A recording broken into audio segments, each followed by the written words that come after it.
السلام علیکم ورحمۃ اللہ وبرکاتہ۔ آج ہم بات کریں گے کہ اقامت میں کھڑے کب ہونا ہے۔ اللہ کے رسول صلی اللہ علیہ وسلم کا واضح حکم موجود ہے کہ جب نماز کی اقامت کہہ دی جائے تم اس وقت تک کھڑے نہ ہو جب تک مجھے نکل کر آتے ہوئے نہ دیکھ لو۔ لہٰذا ہمیں کھڑے ہونے کی سٹارٹ کہاں سے کرنی ہے؟ جب امام کو ہم نکل کے آتے ہوئے دیکھ لیں تو یہ بات کلیئر ہو گئی، مگر اقامت سے پہلے جو لوگ کھڑے ہو جاتے ہیں وہ بالکل قطعی ثابت نہیں ہے۔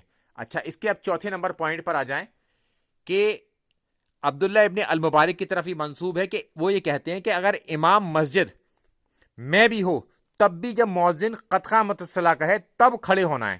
تو لہٰذا میکسیمم جو ثبوت ملتا ہے ہمیں قد قامت الصلاۃ پہ کھڑے ہونے کا ملتا ہے۔ حی علی الصلاۃ پر کھڑے ہونے کا یا حی علی الفلاح پہ کھڑے ہونے کا کوئی ثبوت موجود نہیں ہے اس حوالے سے۔ تو ہمیں کھڑے کب ہونا ہے؟ امام کو آتے ہوئے دیکھتے وقت، ایک، اور دوسرا قد قامت الصلاۃ تک۔